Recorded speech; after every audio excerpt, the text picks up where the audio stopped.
Welcome to Sunil Chemistry Zone.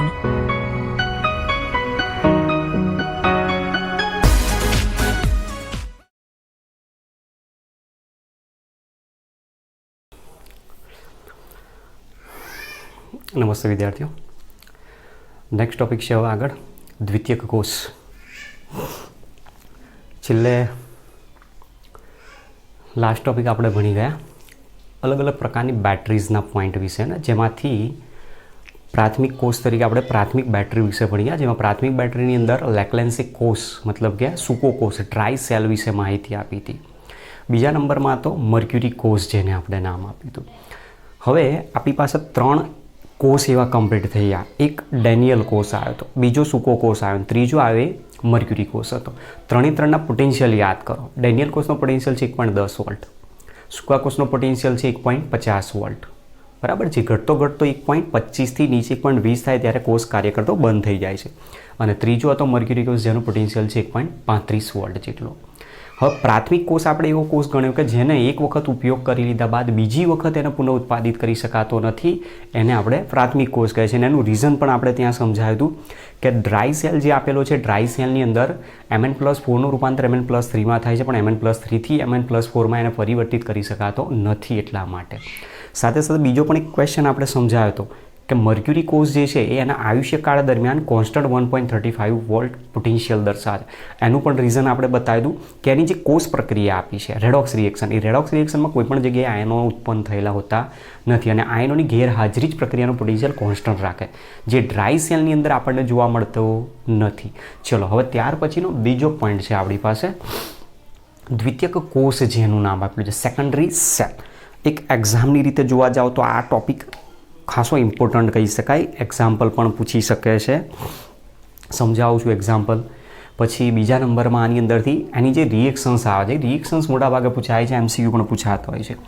દ્વિતીયક કોષ આપણે કોને કહીએ છીએ? તો દ્વિતીયક કોષ એક એવા પ્રકારનો કોષ છે જેને એક વખત વપરાશ કર્યા બાદ, મતલબ એક વખત એનો ઉપયોગ કરી લીધા બાદ પુનઃ એને ઉત્પાદિત કરી શકાય છે, મતલબ ફરીથી તમે એને ઉપયોગમાં લઈ શકો છો. અને એવા પ્રકારના કોષને આપણે દ્વિતીયક કોષ નામ આપે. દ્વિતીયક કોષ આપણને 2 પ્રકારના સમજાવેલા છે, જેમાંનો એક દ્વિતીયક કોષ છે જેને આપણે લેડ સંગ્રાહક કોષ તરીકે નામ આપીએ છીએ. લેડ સંગ્રાહક કોષ કહીએ છીએ, જેને લીડ સ્ટોરેજ બેટરી અથવા લીડ એક્યુમ્યુલેટર સેલ તરીકે પણ ઓળખવામાં આવે છે. અને બીજા નંબરમાં છે નિકલ કેડમિયમ કોષ જેને કહેવામાં આવે છે. હવે આ બંનેની મેઇન વાત છે, બંનેના પોટેન્શિયલ તમારે ધ્યાન રાખવાનું. લેડ સંગ્રાહક કોષનો પોટેન્શિયલ છે 2 વોલ્ટ અને આનો પોટેન્શિયલ છે 1.4 વોલ્ટ જેટલો જોવા પડે છે. જેમાંથી આપણા માટે આ થિયરી મેઇન ઇમ્પોર્ટન્ટ છે, સમજીએ કઈ રીતે આવે છે. ચલો તો આપણો જે પહેલો પોઈન્ટ છે આની અંદર એ લેડ સંગ્રાહક કોષ અથવા લેડ સ્ટોરેજ બેટરી જેને આપણે નામ આપીએ છીએ. હવે લેડ સ્ટોરેજ બેટરી માટે આપણે પહેલો જ પોઈન્ટ કીધો કે તેનો પોટેન્શિયલ 2 વોલ્ટ છે. તેનો પોટેન્શિયલ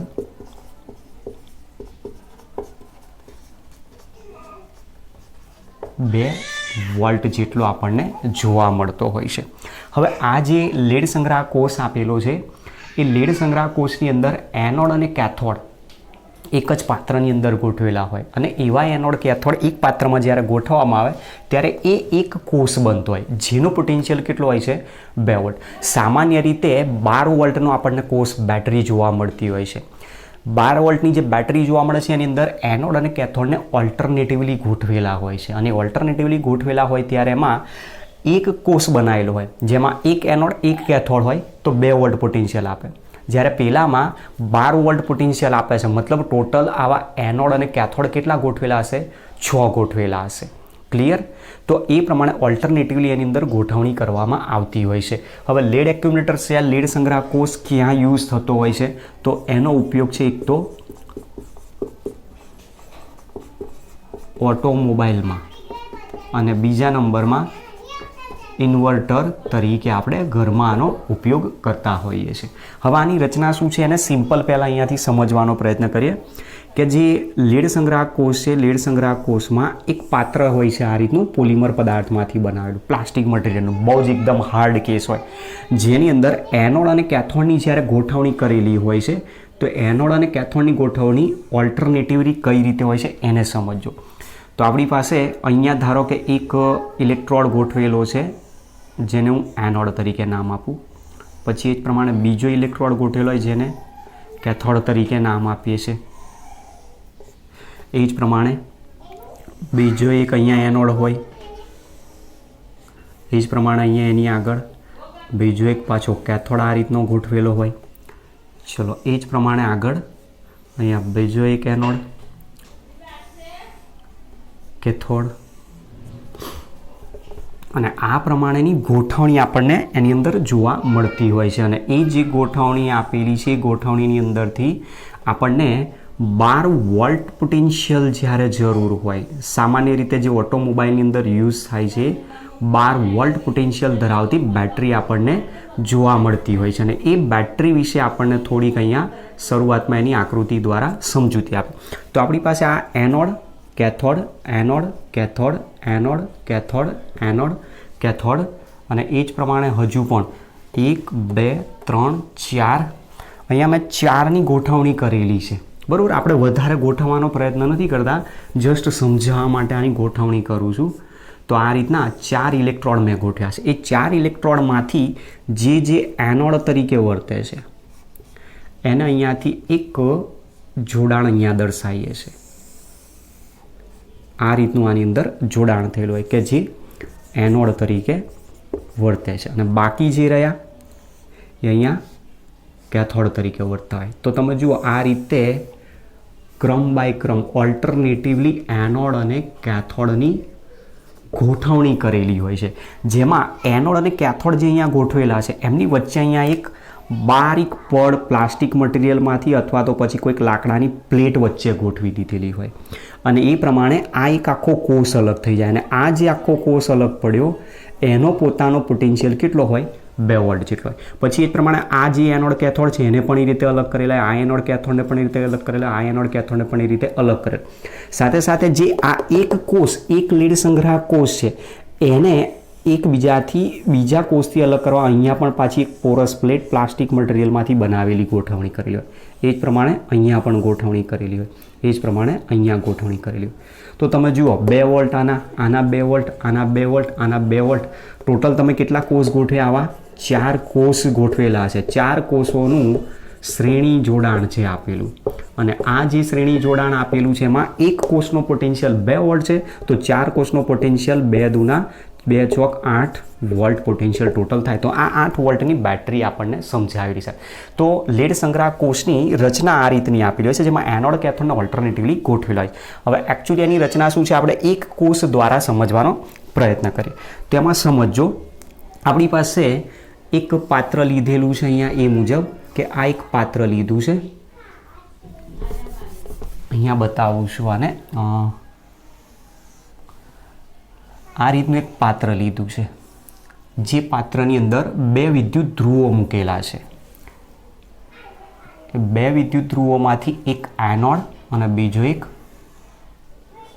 કેથોડ છે. તો તમે જોઈ શકો છો આપણી પાસે અહીંયા કોઈ ક્ષાર સેતુનો ઉપયોગ નથી, ક્ષાર સેતુ વગર જ આની ગોઠવણી કરેલી, અને આની વચ્ચે અહીંયા આ રીતનું પાતળું પોરસ પ્લેટ, છિદ્રાળુ પ્લેટ અથવા લાકડાની પ્લેટ વડે એને અલગ કરેલા હોય, જેમાં આ એનોડ છે અને એક આ કેથોડ છે.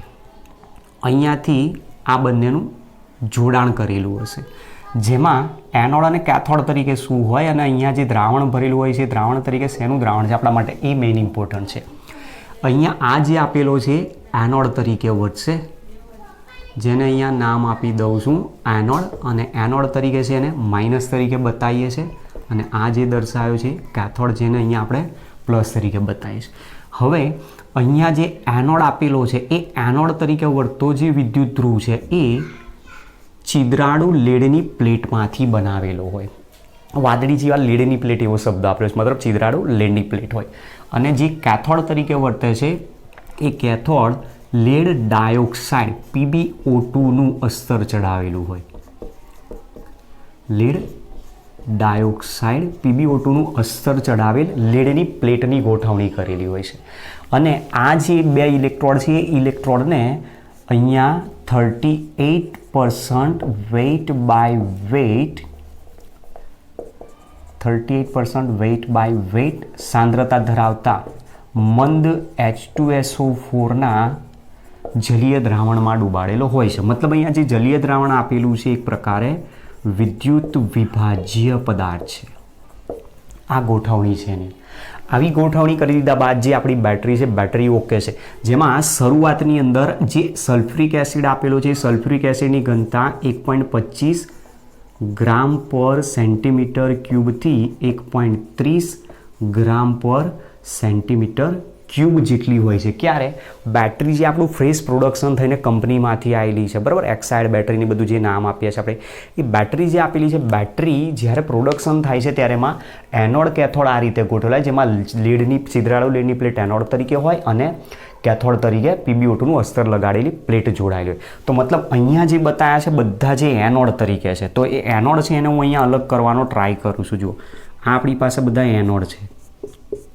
તો જે એનોડ આપેલા છે એ એનોડ શેના બનેલા હોય છે? લેડના બનેલા હોય. તો આ બધા જે છે છિદ્રાળુ લેડની પ્લેટમાંથી બનાવેલા, અને જે બાકીના જે કેથોડ તરીકે વર્તે છે એ જે કેથોડ છે PbO2નું અસ્તર લગાડેલ લેડની પ્લેટ દ્વારા બનાવેલા હોય.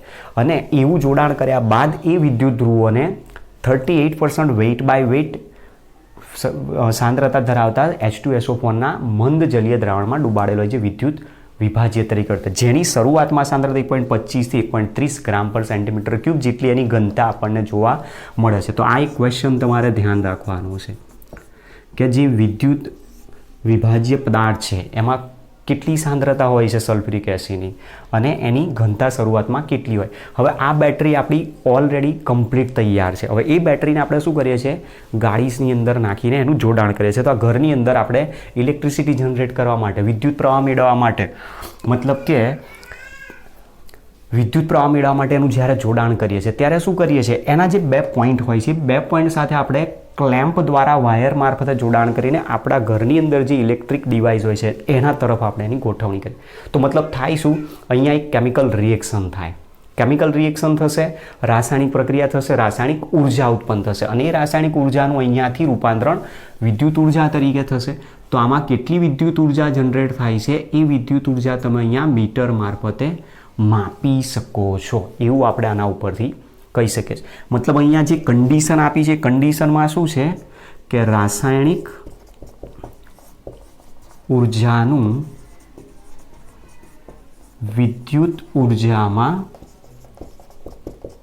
રૂપાંતર થાય છે. જો રાસાયણિક ઉર્જાનું વિદ્યુત ઉર્જામાં રૂપાંતર થતું હોય તો મતલબ આ જે કોષ છે આ દરમિયાન આ કોષ કયા કોષ તરીકે કામ કરશે વિચારજો? વિદ્યુત રાસાયણિક કોષ કે વિદ્યુત વિભાજન કોષ? બંનેના સિદ્ધાંત અલગ છે. વિદ્યુત રાસાયણિક કોષમાં શું કહે છે? રાસાયણિક ઉર્જાનું વિદ્યુત ઉર્જામાં રૂપાંતર. વિદ્યુત વિભાજન કોષમાં શું કરે છે? બહારથી વિદ્યુત ઉર્જા આપીએ છીએ અને રાસાયણિક ઉર્જા ઉત્પન્ન કરાય છે. તો અહીંયા શું કહે છે? રાસાયણિક ઉર્જાનું વિદ્યુત ઉર્જામાં રૂપાંતર. તેથી આ દરમિયાન કોષ વિદ્યુત રાસાયણિક કોષ તરીકે વર્તે છે. મતલબ કે થાય છે શું કે આપણી પાસે જે બેટરી છે, બેટરી ફૂલ ચાર્જ થયેલી છે. હવે એનો તમે યુઝ કરો છો એટલે ધીમે ધીમે બેટરી શું થાય? ડિસ્ચાર્જ થવા મળે. મતલબ આ જે ઘટના બતાવી છે એ ઘટના કઈ પ્રક્રિયા બતાવે છે? ડિસ્ચાર્જિંગ પ્રક્રિયા બતાવે છે. તો ડિસ્ચાર્જિંગ પ્રક્રિયા દરમિયાન લેડ સંગ્રાહક કોષ એક વિદ્યુત રાસાયણિક કોષ તરીકે વર્તે. જો વિદ્યુત રાસાયણિક કોષ તરીકે વર્તતો હોય તો કોષ આપમેળે કાર્ય કરે છે, એવું કહી શકાય. કોષ આપમેળે કાર્ય કરે છે, અને કોષ આપમેળે જો કાર્ય કરતો હોય તો therefore delta G is less than 0 થશે, અથવા તો ડેલ્ટા જીની વેલ્યુ કેવી મળશે આપણને? નેગેટિવ મળશે, એવું કહેવા માંગે છે. હવે આપણે આને સમજવાનું છે કે જે અહીંયા બેટરી ડિસ્ચાર્જ થાય છે તો બેટરી જ્યારે ડિસ્ચાર્જ થાય છે ત્યારે એ કઈ રીતે કામ કરે છે, એનો પોટેન્શિયલ કઈ રીતે બદલાય છે, આપણે એને સમજીએ. આ આકૃતિને અહીંયાથી હું હટાવી દઉં છું. જુઓ કઈ રીતે આવે છે ડિસ્ચાર્જ પ્રોસેસિંગની પ્રક્રિયા. ડિસ્ચાર્જ પ્રક્રિયાઓ શું છે, તમારો જે ક્વેશ્ચન છે મેઇન ક્વેશ્ચન હવે આ છે કે લીડ સંગ્રાહક કોષમાં ચાર્જિંગ અને ડિસ્ચાર્જિંગ પ્રક્રિયાઓ વિશે સમજૂતી આપો, અથવા ચાર્જિંગ ડિસ્ચાર્જિંગ પ્રક્રિયા, એનોડ કેથોડ ઉપર થતી પ્રક્રિયા સમજાવો, એવું પણ આપણને પૂછી શકે છે. જુઓ હવે ડિસ્ચાર્જિંગ પ્રક્રિયાઓ કઈ રીતે આવે છે એ સમજજો. ડિસ્ચાર્જિંગ પ્રક્રિયા, હવે કોષ જ્યારે ડિસ્ચાર્જ થાય છે ત્યારે એનોડ અને કેથોડ તરીકે કોણ છે એ ધ્યાનથી જુઓ. એનોડ આપેલો છે, એનોડ તરીકે કોણ છે, લેડ ધાતુ આપેલી છે. હવે લેડ ધાતુ જો આપેલી હોય તો લેડ ધાતુનું ઓક્સિડેશન થાય તો પીબી સોલિડનું ઓક્સિડેશન થશે, તો રૂપાંતર શેમાં કરશે, Pb+2 અને 2 ઇલેક્ટ્રોન. સાથે સાથે જો આપણી પાસે અહીંયા સલ્ફ્યુરિક એસિડ આપેલો, સલ્ફ્યુરિક એસિડ જો આપેલો હોય તો જે વિદ્યુત વિભાજ્યનું દ્રાવણ છે એનું આયનીકરણ થાય તો H+ અને SO4 આયન ત્યાંથી ઉત્પન્ન થાય. એમાં રહેલા H+ આયનો કઈ તરફ જાય, તો કેથોડ તરફ, અને નેગેટિવ આયનો કઈ તરફ જાય, તો એનોડ તરફ જશે. તો નેગેટિવ આયન એનોડ તરફ ગતિ કરશે. એ દરમિયાન આ Pb+2 આયન જે ઉત્પન્ન થયો છે એ Pb+2 આયન સાથે SO4 આયન જોડાઈને શું બનાવી દે, PbSO4 સોલિડ બનાવે. આનું તમે નેટ રિએક્શન લઈ લેશો એટલે ક્વેશ્ચન તમને આપોઆપ બતાવી દેશે કે Pb solid plus SO4 gives PbSO4 +2 electron. આ પ્રમાણેની ઓક્સિડેશન પ્રક્રિયા એનોડ પર જોવા મળતી હોય. ચલો તો આપણી પાસે જે એનોડ ઉપરની જે પ્રક્રિયા છે એમાં એવું કહેવા માંગે છે કે પીબી ધાતુ જે આપેલી છે એ જ્યારે ઓક્સિડેશન પ્રક્રિયામાં ભાગ લે તો વિદ્યુત વિભાજ્યનો SO4 આયન પણ પ્રક્રિયામાં ભાગ લે છે. પીબી સોલિડ ઇલેક્ટ્રોન ગુમાવે છે તો એ 2 ઇલેક્ટ્રોન ગુમાવશે, જેમાંથી Pb+2 આયન બની ગયો. એ Pb+2 SO4 સાથે જોડાય છે અને PbSO4 સોલિડ બનાવે છે. હવે સમજો અહીંયા ઘટના શું બની. આપણી પાસે આ રીતનો કોષ છે જેમાં 2 વિદ્યુત ધ્રુવો ગોઠવેલા છે.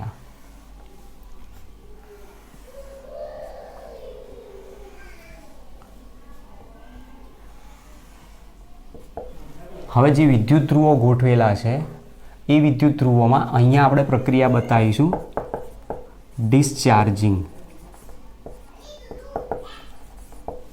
ડિસ્ચાર્જિંગ જ્યારે થતું હોય છે ત્યારે ઘટના શું બની.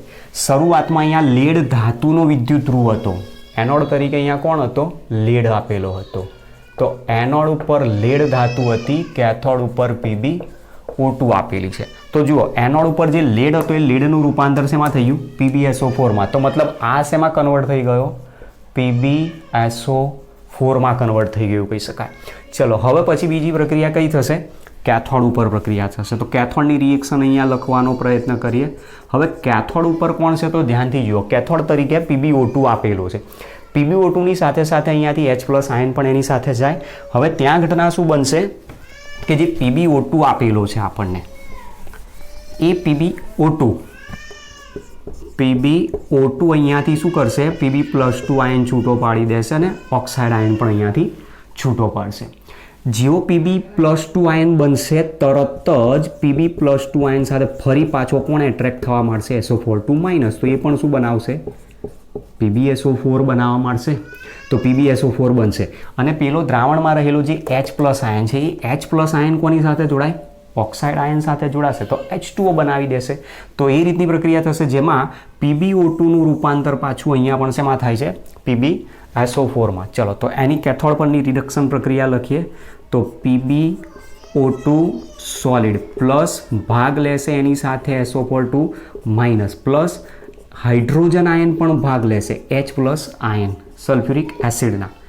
એમાં 2 ઇલેક્ટ્રોન પોતે મેળવશે અને 2 ઇલેક્ટ્રોન મેળવીને એનું રૂપાંતર શેમાં કરશે, PbSO4 પ્લસ H2Oમાં આનું રૂપાંતર કરી નાખે. તો હાઇડ્રોજનને બેલેન્સ કરી દો તો હાઇડ્રોજન અહીંયા 2 હોવા જોઈએ. તો આ રીતની આખી પ્રોસેસ રિએક્શન થાય છે જેમાં Pb ધાતુનું રૂપાંતર PbSO4, PbO2નું રૂપાંતર પણ PbSO4. મતલબ જે કેથોડ PbO2નો હતો એ પણ શેમાં કન્વર્ટ થઈ ગયો, PbSO4 કન્વર્ટ થઈ જાય છે. ચલો હવે આની નેટ રિએક્શન જો લેવામાં આવે તો જે રેડોક્સ રિએક્શન બતાવશે ક્યારે? ડિસ્ચાર્જિંગ દરમિયાન. તો ડિસ્ચાર્જિંગ દરમિયાન પ્રક્રિયામાં શું થશે?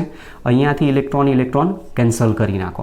બાકી જે ભાગ રહ્યો એને તમારે લખવાનો છે. તો PB solid plus PbO2 solid plus 2H plus અને SO4 માઇનસ તરીકે આપેલા છે અહીંયા. તો હવે તમે ધ્યાનથી જુઓ તો પહેલાં કે ઓક્સિજન અહીંયા બેલેન્સ થાય છે ખરા? ઓક્સિજન અહીંયા 4 છે, અહીંયા 4 ને 2 6 અને અહીંયા 1 જ છે. તો મતલબ આને શું કરી દો? 2 મોલ વડે ગુણી નાખો. તો આને 2 મોલ વડે ગુણશો તો અહીંયા હાઇડ્રોજન કેટલા હોવા જોઈએ? ટોટલ 4 થઈ જાય. તો 4 હાઇડ્રોજન ઓક્સિજન 4 ને 2 6, 4 ને 2 6, પ્રક્રિયા બેલેન્સ થઈ ગઈ છે.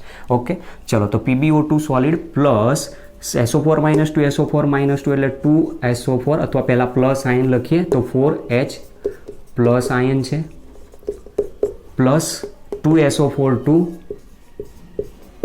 માઇનસ આયન, જેનું પ્રક્રિયા થઈને રૂપાંતર શેમાં થાય છે? PbSO4 2 મોલ ઉત્પન્ન થયા તો 2 મોલ PbSO4 સોલિડ ઉત્પન્ન થાય છે અને 2 મોલ H2O એમાંથી ઉત્પન્ન થાય છે. મતલબ પ્રક્રિયા જ્યારે થાય છે એ દરમિયાન ઘટના શું બની?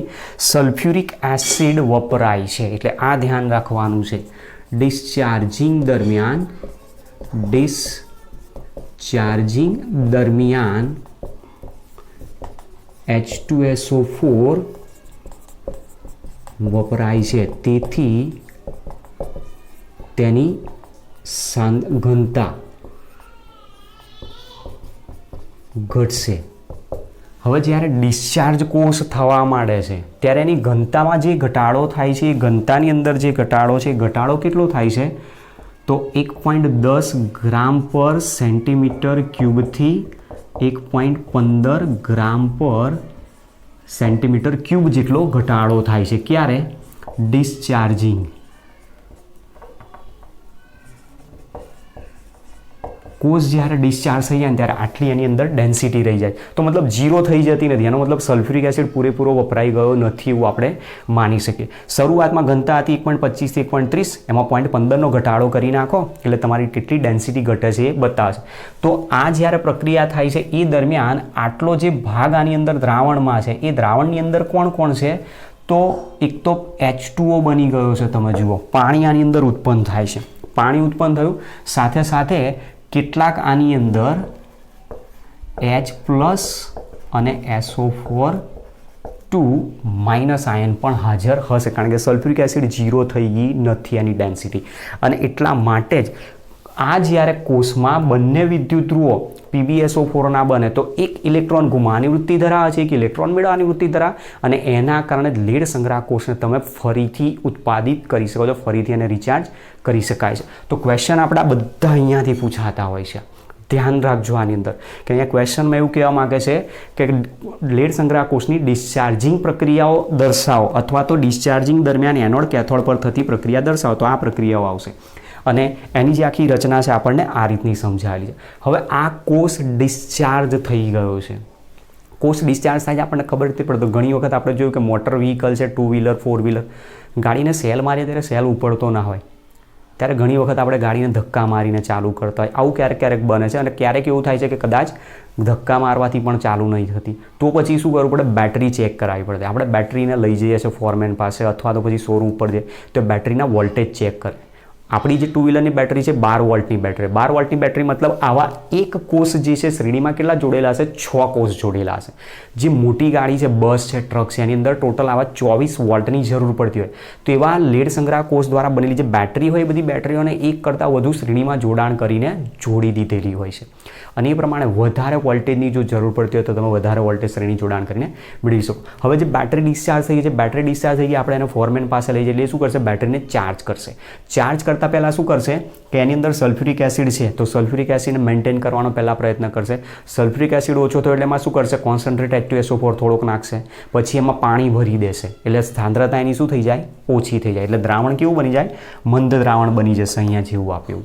પછી એની અંદર શું કરશે, એને ચાર્જ કરવાની છે. આપણા મોબાઈલની જ બેટરી તમે જો યુઝ કરીએ છીએ એમ ધીમે ધીમે ડિસ્ચાર્જ થઈ જાય છે, બરાબર. લિથિયમ આયન બેટરી છે, ડિસ્ચાર્જ થઈ ગયા બાદ એ પણ પોતે સેકન્ડરી સેલ જ કહી શકાય, દ્વિતીયક કોષ જ કહી શકાય. જેવો તમે અહીંયા લેડ સંગ્રાહક કોષ, નિકલ કેડમિયમ કોષ કીધો એ મોબાઈલની બેટરી લિથિયમ આયન બેટરી પણ પોતે એક સેકન્ડરી કોષ જ કહી શકાય. એ જ્યારે ડિસ્ચાર્જ થઈ જાય છે તો આપણે ફેંકી નથી દેતા, એને શું કરીએ ચાર્જિંગ કરીએ છીએ ચાર્જર દ્વારા. ફરી પછી તમે એનો યુઝ કરો, ડિસ્ચાર્જ થઈ ગયો, ફરી આપણે એને ચાર્જ કરીએ. તો એ જ વસ્તુ છે. બેટરી શરૂઆતમાં તમારી પાસે આ કન્ડિશનમાં હતી, એ બેટરી વપરાઈ ગયા બાદ ડિસ્ચાર્જ થઈ એટલે આ કન્ડિશનમાં આવી ગઈ. એ કન્ડિશનમાં બંને ઇલેક્ટ્રોડ સરખા થઈ ગયા. બંને ઇલેક્ટ્રોડ સરખા થઈ ગયા તો બંનેનો પોટેન્શિયલ સરખો, પણ એકનો પોઝિટિવ હશે એકનો નેગેટિવ હશે એટલે વેલ્યુ ઓવરઓલ શું થઈ જાય, 0 થાય. એટલા માટે ત્યાં કોષ કાર્ય કરતો બંધ થઈ જાય.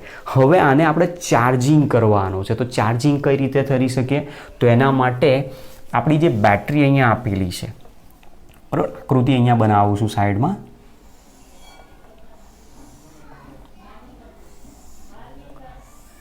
તો આની અંદર આપણને શું બતાવ્યું છે કે એક એનોડ આપેલો હતો અને એક કેથોડ આપેલો હતો, વિદ્યુત ધ્રુવો જેને આપણે નામ આપ્યું હતું.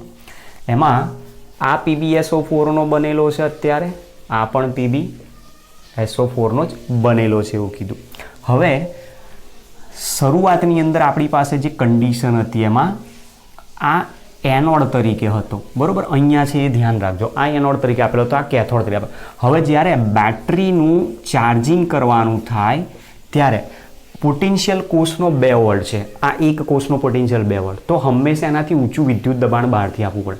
2ની જગ્યાએ 10 વોલ્ટ હોય તો એનાથી ઊંચું દબાણ આપી દો, 12 વોલ્ટ આપેલો હોય તો એનાથી ઊંચું વિદ્યુત દબાણ આપી દો, અને ઊંચા વિદ્યુત દબાણે એને ડીસી બેટરી વડે જોડાણ કરી દેવામાં આવે અને એ ડીસી બેટરી દ્વારા એનું ચાર્જિંગ કરવામાં. ડીસી બેટરી સાથે જ્યારે જોડાણ કરવામાં આવે છે ત્યારે જે એનોડ હોય છે એ એનોડ શેમાં કન્વર્ટ થવા માંડે છે, કેથોડ, અને જે કેથોડ હતો એ એનોડ તરીકે વર્તે છે. અહીંયા ચેન્જીસ સાઇનમાં કોઈ જ નહીં આવે, સિમ્બોલમાં કોઈ ચેન્જીસ નહીં આવે. ખાલી ચેન્જીસ ક્યાં આવશે કે તમે બેટરીનું જ્યારે જોડાણ કરો છો ત્યારે બેટરીનું ચાર્જિંગ જ એ રીતે કરવું પડે છે કે જેથી જે એનોડ હતો એ કેથોડ બની જાય, જે કેથોડ હોય છે એનોડ તરીકે. તો હવે ત્યાં ઘટના શું બનશે, તો આપણે આ સમજવા જેવું છે કે માની લો કે તમને ચાર્જિંગની પ્રક્રિયાઓ પૂછેલી હોય, લેડ સંગ્રાહક કોષમાં જોવા મળતી ચાર્જિંગની પ્રક્રિયાઓ દર્શાવો. તો આની અંદર ચાર્જિંગ દરમિયાન આ કન્ડિશન તો ઓલરેડી છે, અહીંયા H+ પણ છે, SO4 2- પણ છે અને કેટલોક ભાગ H2O પણ છે.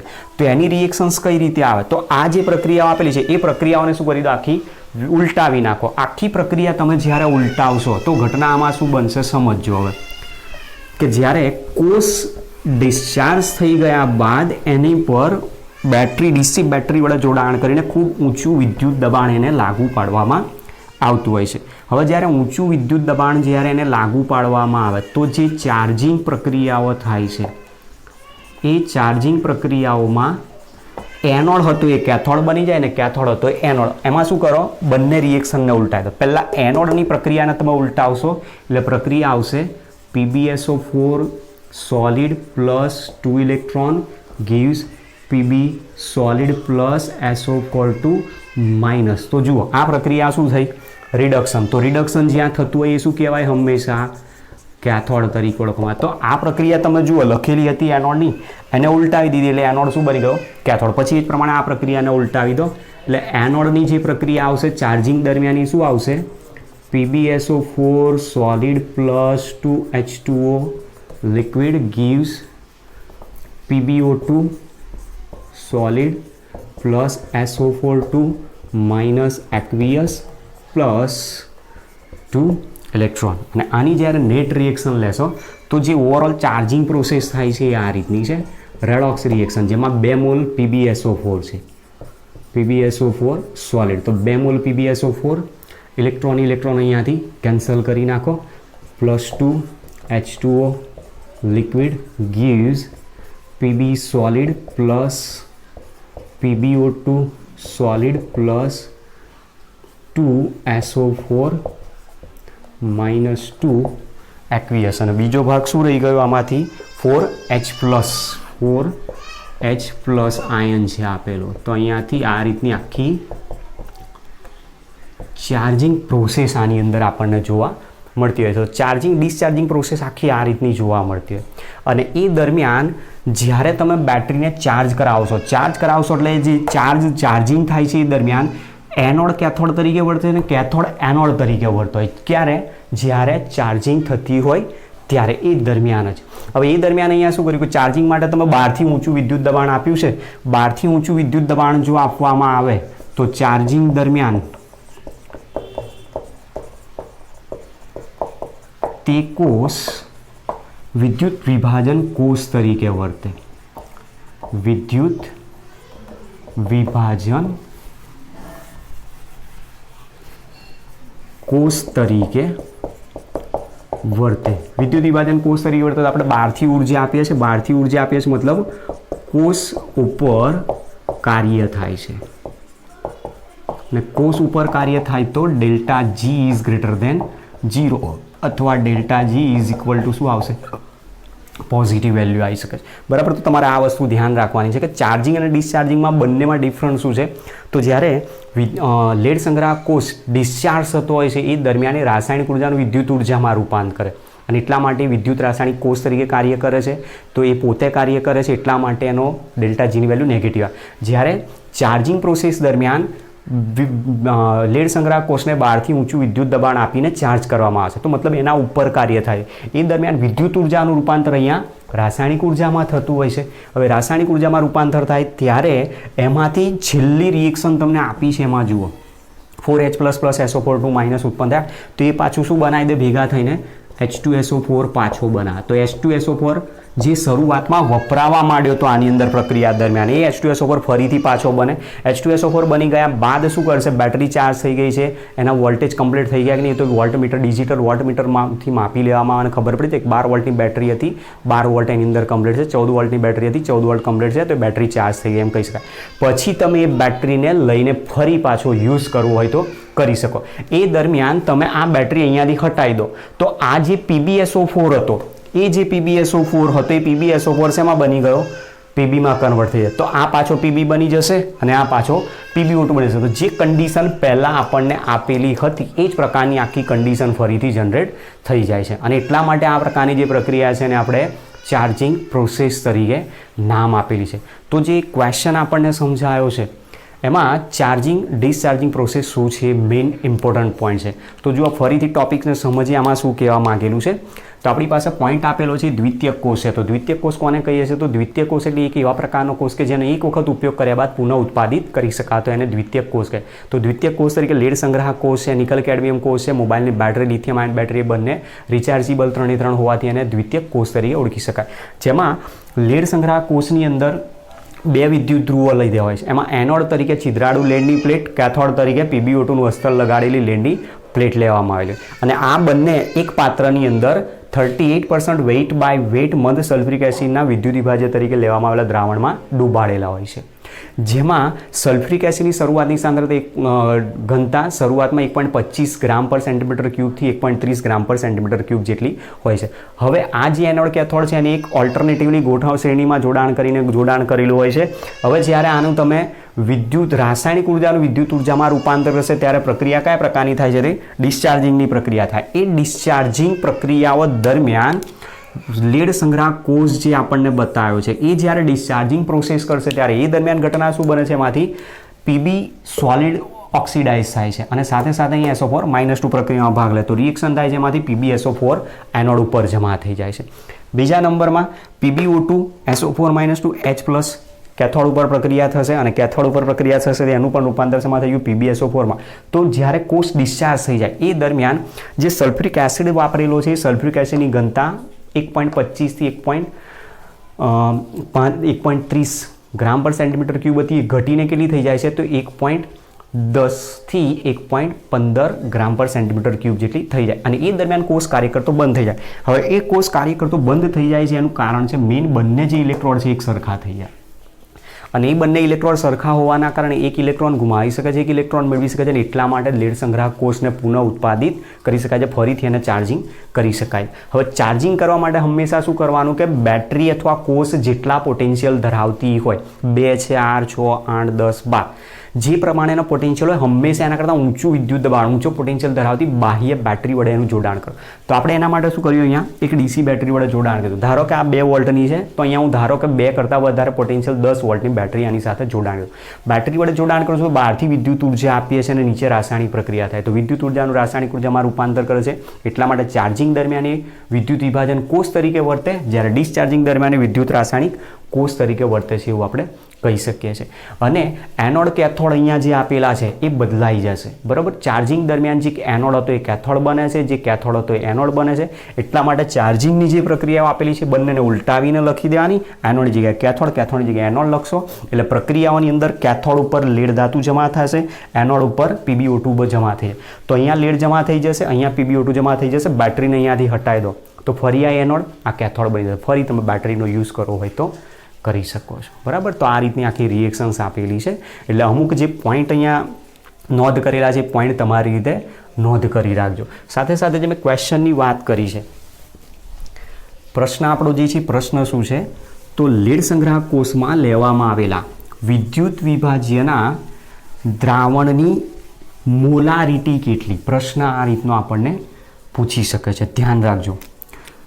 લીડ સંગ્રાહક કોષમાં લેવામાં આવેલા વિદ્યુત વિભાજ્યનું જે દ્રાવણ છે એ શેમાં લીધું છે? પર્સન્ટેજ વેઇટ બાય વેઇટમાં, અને એ પણ કેટલું છે? 38%. આ દ્રાવણની મોલારિટી કેટલી છે એવું આપણને પ્રશ્નમાં પૂછતા હોય છે. તો તમારે ધ્યાન રાખવાનું છે, આની ડેન્સિટી 1.25 થી 1.30 ગ્રામ પર સેન્ટીમીટર ક્યુબ આપણે આપેલી છે. ચોપડીની અંદર દાખલો આવો નથી, પણ જ્યારે દાખલો પૂછાય ડેન્સિટી એની આપેલી હશે તમને.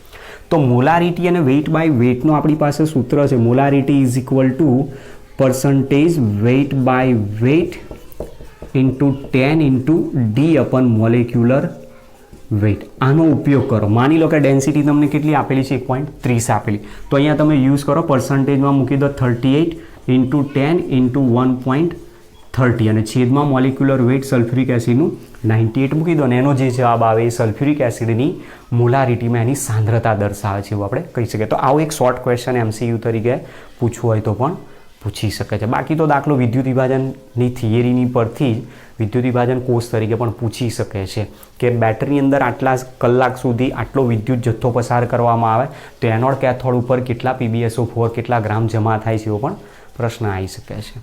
ઓકે, તો આ ક્વેશ્ચન આપેલો છે આપણનો લીડ સંગ્રાહક કોષ વિશેનો. ચલો ત્યાર પછી બીજો જે કોષ છે એને સમજીએ. ત્યાં સુધી આ પોઈન્ટ આઉટ તમારી ટેક્સ્ટબુકની અંદર અથવા તમારી નોટબુકમાં તમે પોઈન્ટને નોંધી લો અને જે પ્રક્રિયાઓ આપેલી છે એ પ્રક્રિયાઓને ધ્યાનથી જોઈ લેજો બુકની અંદર. ડિસ્ચાર્જિંગ પ્રક્રિયાની અંદર પીબીનું રૂપાંતર PbSO4, PbO2 રૂપાંતર PbSO4. ચાર્જિંગની અંદર PbSO4 કેથોડ તરીકે જે હોય પીબીમાં કન્વર્ટ થવો જોઈએ, જે એનોડ તરીકે PbSO4 એ PbO2માં કન્વર્ટ થતો હોવો જરૂરી છે, નહીંતર પ્રક્રિયાઓમાં ભૂલ છે એવું કહી શકાય. બરાબર, નોંધ કરી લો ત્યાં સુધી.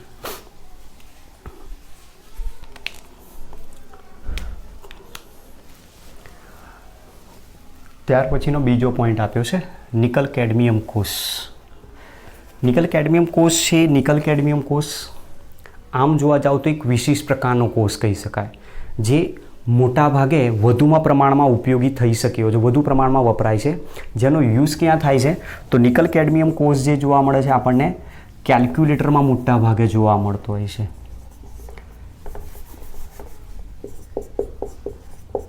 કેલ્ક્યુલેટર અને જે વિડીયોગ્રાફીના જે કેમેરાઝ હોય છે, કેમેરાઝની અંદર જે સેલ વપરાય છે એનો યુઝ થાય. મોટાભાગે આપણે યુઝ એનો ક્યાં બતાવવાનો છે? કેલ્ક્યુલેટર. મતલબ આ એક એવા પ્રકારનો કોષ આપ્યો છે કે જે લોંગ લાઈફ ધરાવે છે, મતલબ બહુ જ મોટો એનો એ આવરદા દર્શાવે છે, આયુષ્ય દર્શાવે છે એવું આપણે કહી શકીએ છીએ. તમે સામાન્ય રીતે જુઓ કે કેલ્ક્યુલેટર બજારમાંથી આપણે લાવીએ છીએ 1 વર્ષ 2 વર્ષ 3 વર્ષ 4 વર્ષ સુધી તમે યુઝ કરો છો એને.